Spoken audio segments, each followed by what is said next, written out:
says to Apple, you've got to build here. Meta, you've got to build here. NVIDIA, you've got to build here. The president is harnessing all of this investment coming into America. They're going to be building plants in America, and only if you're committed to building in America, then he'll hold off on your tariff. But if you're not building in America, 100% tariff. And that's U.S. Commerce Secretary Howard Lutnick with me this week, telling me that President Trump is betting on a future where made in America is the standard, as new tariffs spark growth, manufacturing, and new jobs right here in the U.S. One man who's been on the ground working with business leaders across America is camping of The Fixer on Fox and Fox Business. Marcus Lemonis joining us. Marcus, great to see you. Thank you so much for being here, and congrats on the show. Thank you. Let me start with these tariffs. What are you hearing from business leaders in terms of these tariffs? Well, I think there's still a lot that's unknown. Is it the business? They're not quite really sure how they're going to handle it. But if we really go back to the precipice of why this is being done, this is largely being done to try to drive manufacturing jobs, investment here in the U.S. But I think there's one problem that nobody's really talking about, connecting it to tariffs.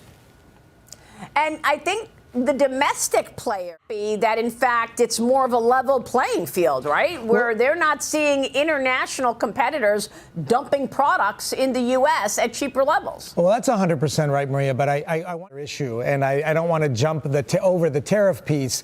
But when you look at interest rates, like mine or any other company in America, the tariffs provide a level playing field to make it available, competitive for us to start making things here in the U.S. But in order to do that, we have to free up some capital. We have to loosen up our balance sheets, lessen the cost of capital for our balance sheets so that we can actually invest. In order for us to meet the manufacturing demand, we're going to have to invest in factories, hire people, invest in new robotics, invest in new equipment. That money also has to free up. And I think that's part of why you see President Trump pounding the table so hard on getting these rates down.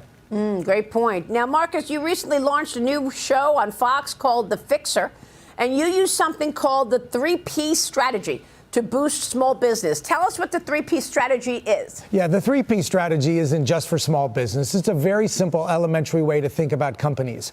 What are the people like? What's the process like? And is the product you're selling relevant? And I think too often, and one of the things I love about this administration, too often people don't put enough focus on the actual people that work there, the employees, the business owners, and that's what this administration seems to be doing a much better job of.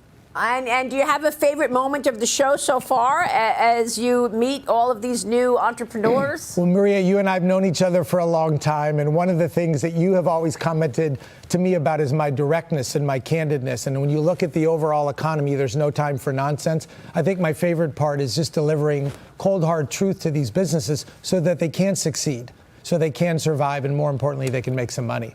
I love it. Growth is what we want. Actually getting there is something. Marcus, it's great to have you. Thanks so much. Thanks, Maria. Take care. Marcus Lemonis joining us. Be sure to catch a new episode.